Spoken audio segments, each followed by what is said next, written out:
Hello everyone, my name is Piyush Mittal and in today's video I am going to talk about what are the 5 mistakes that kept me unprofitable for 3 years. मेरे को हमेशा से यही लगता था कि मेरी स्ट्रैटेजी में प्रॉब्लम है। मैं इसी चक्कर में रहता था कि मुझे कोई होली ग्रेल स्ट्रैटेजी मिल जाए जिसका विन रेट 80-90% हो और जिससे मैं काफ़ी अच्छा पैसा बना पाऊँ। हमेशा इसी गलती की वजह से मैंने काफ़ी सारे कोर्सेज बाय किए अच्छे अच्छे यूट्यूबर्स के, बट और उन चक्करों में काफ़ी सारे टेलीग्राम सब्सक्रिप्शंस बाय करे, डिस्कॉर्ड सब्सक्रिप्शंस बाय करे। इनमें मैंने अराउंड 2 लाख रुपीज़ इन्वेस्ट कर दिए, बट कभी भी इन चीज़ों से मैं प्रॉफिटेबल बन ही नहीं पाया। मैंने थोड़े बहुत पैसे बनाता था, हमेशा लूज़ कर देता था। क्या गलतियाँ रही, जब तक मेरे को इन चीज़ों के बारे में पता ही नहीं चला तब तक मैं प्रॉफिटेबल बन ही नहीं पाया। So let's start with these.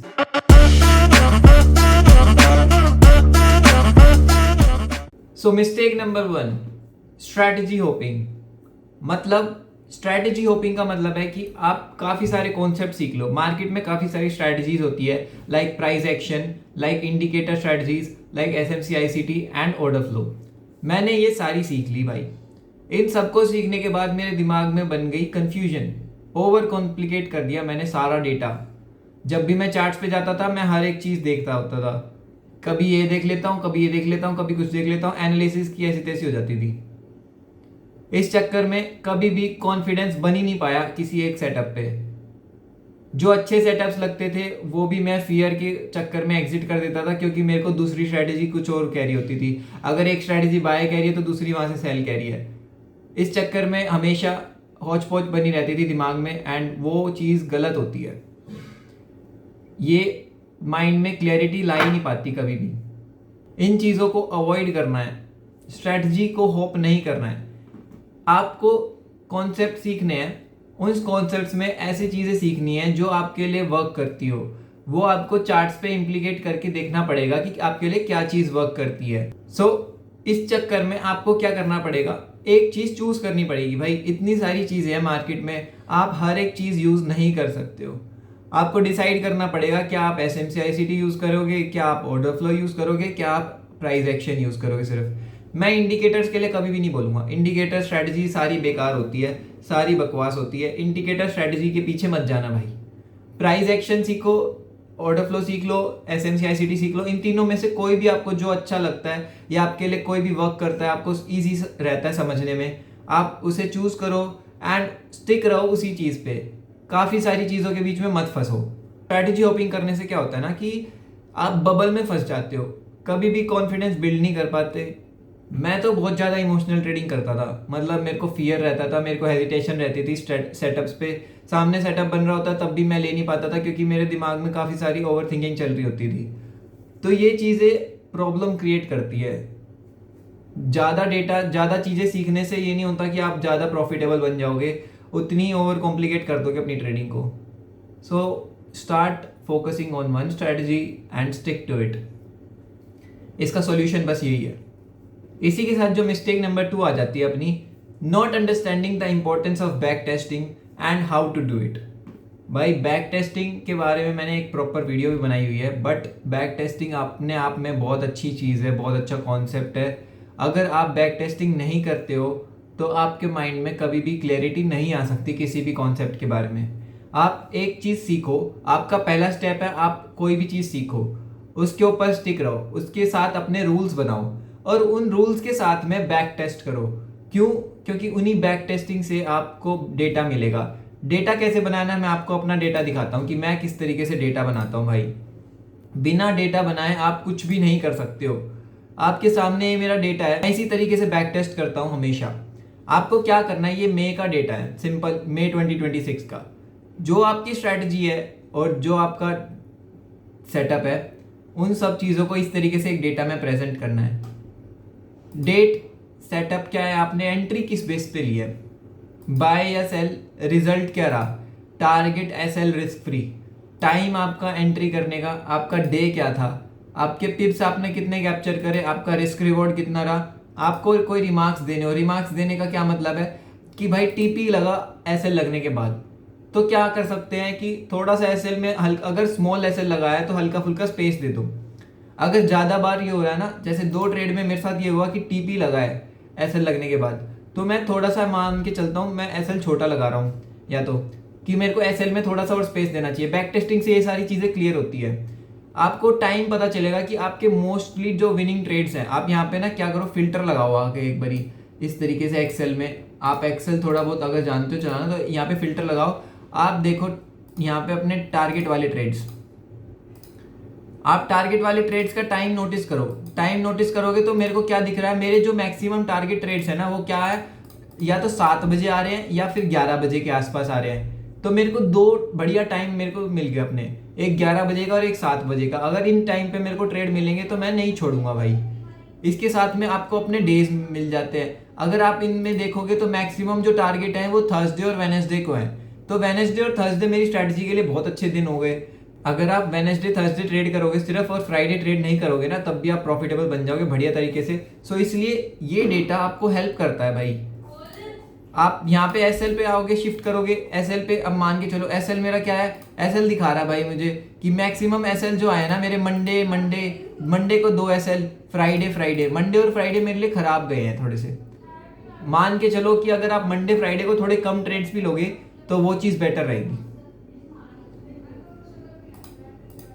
ये डेटा बनाना बहुत इंपॉर्टेंट है। आप देख सकते हो मैंने यहाँ पे कम से कम 5 महीने का डेटा बनाया हुआ है। इन 5 महीने के डेटा में आप मेरे ये देखो। अब इसके बाद आपको क्या चीज़ें निकालनी है, at least at the end of the data, month के एंड में आपको क्या निकालना है कि भाई आपके टोटल ट्रेड्स कितने रहे उस मंथ में। मेरे 25 ट्रेड्स रहे टोटल विंस आपकी 14, मेरी टोटल विंस 14 रही, total lose 5, total risk free मतलब ब्रेक इवन 6, विन रेट कितना आया 73% का, और नेट पिप्स मैंने कितने कैप्चर करे 1350 पिप। इस तरीके से आपको डेटा निकालना है। अब 1350 पिप मैंने नेट पिप कैप्चर करे, इसका क्या मतलब है, अगर मैं 0.1 लॉट से हर ट्रेड लूंगा ना तो 1350 पिप के हिसाब से मेरे $1350 मंथ के बन जाएंगे।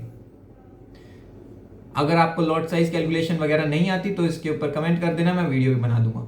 So understand the importance of back testing, क्योंकि बैक टेस्टिंग से आपका कॉन्फिडेंस बिल्ड होगा और मैं बता रहा हूँ आपकी 80% प्रॉब्लम सॉल्व हो जाएगी। सो नेक्स्ट मिस्टेक पे चलते हैं। Mistake number 3 is poor risk management and poor trade management. ये मिस्टेक मैंने बहुत टाइम तक की है। मतलब कि मेरी ट्रेड मैनेजमेंट बहुत ख़राब थी। ट्रेड मैनेजमेंट ख़राब होने का क्या मतलब है कि आप भाई ट्रेड लेते हो लेकिन आप डर के मारे बीच में एग्जिट कर देते हो। अगर आपका ट्रेड थोड़ा सा पुल बैक लेता है आप डर जाते हो और फिर वो पूरा टारगेट दे देता है, तो आपका स्टैटिस्टिकल आउटकम ख़राब हो गया। आपका एसएल 10 पिप का होना चाहिए था, लॉजिकल एसएल वहाँ पे लगना चाहिए था किसी लेवल के ऊपर, आपने छोटा एसएल लगाया, आपका टारगेट लग जाता है एसएल लगने के बाद, तो उसमें भी आपका ट्रेड मैनेजमेंट ख़राब हो गया। आपने रिस्क गलत ले लिया। आपको $25 का रिस्क लेना था, आपने $40 का रिस्क ले लिया। अगर एसएल लगता है तो आपके $15 एक्स्ट्रा लगते हैं। उसके बाद आप डरते हो, अगले ट्रेड में आप $20 का रिस्क लेते हो, आपको प्रॉफिट आता है $40 का आता है 1:2 पे भी, तो नेट में आप तब भी $5 के लॉस में रहते हो या फिर ब्रेक ही बनी रहते हो, तो वो चीज़ ख़राब हो जाती है। इस तरीके से मैंने काफ़ी सारी गलतियाँ करी है। मतलब कि आपको ट्रेड मैनेजमेंट ढंग से करनी पड़ेगी और रिस्क मैनेजमेंट ढंग से करनी पड़ेगी ताकि आपका रिस्क रिवॉर्ड हमेशा सही रहे और आपके स्टैटिस्टिकल आउटकम ख़राब ना हो स्ट्रैटेजी की, जिससे कि आप लॉन्ग टर्म में डिसिप्लिन बिल्ड कर पाओ। अगर स्टैटिस्टिकल आउटकम मैं ख़राब कर दूंगा ना अपनी स्ट्रैटेजी की, मान लो मेरी स्ट्रैटेजी के 20 ट्रेड एक्टिवेट होने हैं और 20 में से 10 टारगेट लगने हैं और 5 एसएल लगने हैं और 5 रिस्क फ्री लगने हैं। अगर मैं 10 टारगेट में से 5 टारगेट वाले ट्रेड मिस कर दूंगा तो मेरी स्ट्रैटेजी का विन रेट ख़राब हो जाएगा और रिटर्न भी कम हो जाएगा अपने आप ही। ये गलती मैंने बहुत टाइम तक की है भाई। मतलब मेरी स्ट्रैटेजी अच्छा परफॉर्म कर रही होती थी लेकिन मैं उसके सारे ट्रेड्स एग्जीक्यूट ही नहीं कर पाता था कभी भी। एग्जीक्यूशन में प्रॉब्लम, एग्जीक्यूशन टाइमली होना चाहिए, लेट एंट्रीज नहीं होनी चाहिए, कोई हेजिटेशन नहीं होनी चाहिए एग्जीक्यूशन के टाइम पे, एंड उसको परफेक्टली करना चाहिए। सो ये मिस्टेक आप सॉल्व करो, आपकी काफ़ी सारी प्रॉब्लम्स भी सॉल्व हो जाएगी और भी अलग अलग। The fourth mistake is focusing on the money instead of process. मैं हमेशा से मनी के पीछे भागता रहा एंड कभी भी प्रोसेस को ढंग से फॉलो ही नहीं किया। प्रोसेस को फॉलो करना बहुत ज़रूरी है क्योंकि अगर आप मनी पे फोकस रखोगे ना तो आप अच्छे अच्छे ट्रेड्स को ख़राब कर दोगे और ज़्यादा लॉस कर लोगे। क्यों, कैसे, मतलब आपको प्रॉफिट दिख रहा है, अगर आपको मनी से प्यार है ना, कि आपको दिख रहा है, आपने सपने सजा लिए भाई अपने साथ कि मैं दिन के $100 बनाऊंगा, मैं महीने के 2-3 हज़ार डॉलर बना लूंगा और उन 2-3 हज़ार डॉलर से मैं ये सब करूंगा वो सब करूंगा। काफ़ी सारी चीज़ें हम सोच लेते हैं, ह्यूमन माइंड है, मैनिफेस्ट कर लेते हैं। But at the end of the month आप क्या करते हो भाई? आप या तो स्मॉल प्रॉफिट में रहते हो या ब्रेक इवन या लॉस, जिसकी वजह से अगले महीने हम क्या करते हैं? ओवर रिस्किंग, ओवर लेवरेजिंग और अकाउंट ब्लो। तो मनी पार्ट पे फोकस मत करो भाई, प्रोसेस पे फोकस करो। प्रोसेस पे फोकस करोगे ना, मनी अपने आप चल के आएगा। जितनी बार मैंने ये गलती करी है ना कि भाई ये कर लिया कि मेरे को 10 दिन में फंडेड अकाउंट क्लियर करना है, मैंने ब्लो ही किया है। मैंने 1 महीने में फंडेड अकाउंट क्लियर करे हैं। 1 महीना नॉर्मल टाइम है फंडेड अकाउंट को क्लियर करने के लिए। अगर मैं उसको ये मान लूँ कि मैं 2-3 दिन में क्लियर कर दूंगा, मैं महीने के एंड तक $10,000 बना लूंगा $1,00,000 के अकाउंट से। ब्लो होएगा वो, डेफिनेटली ब्लो होएगा। क्योंकि जब तक आप मनी पार्ट से हटा के प्रोसेस पे फोकस नहीं करोगे ना, तब तक आपकी ट्रेडिंग में इंप्रूवमेंट नहीं आएगी। मनी पार्ट डिस्ट्रैक्शन है, प्रोसेस डिसिप्लिन है। So remove this, focus on the process, not on the money. The last and 5th mistake I did was not staying consistent and disciplined, जिसकी वजह से मैंने अभी आपको पहले पॉइंट्स में भी बताया कि आपकी स्ट्रैटेजी का आउटकम खराब हो जाएगा। डिसिप्लिन और कंसिस्टेंसी बहुत ज़रूरी है भाई मार्केट में। बिना इसके आप कभी भी एक अच्छे ट्रेडर बन ही नहीं सकते। आपको कामनेस लानी पड़ेगी अपने माइंड में, आपको डिसिप्लिन के साथ बैठना है। जब भी आपको इम्पेशंस फील होए, आपको इमोशनल ट्रेडिंग तो बिल्कुल भी नहीं करनी। इमोशनल ट्रेडिंग कैसे नहीं होगी? आपकी इमोशनल ट्रेडिंग जब ही नहीं हो सकती जब आप प्रोसेस पे फॉलो करोगे, प्रोसेस के डिसिप्लिन बन जाओगे प्रोसेस के ऊपर, तब जाकर आप इमोशंस को हटा दोगे अपने। अदरवाइज आप इमोशनल ट्रेडिंग करोगे, fear, FOMO, over trading, over leveraging, over risking, ये सब चीज़ें रिवेंज ट्रेडिंग खराब होती है। ये सब चीज़ें कैसे सॉल्व हो सकती है भाई? डिसिप्लिन से।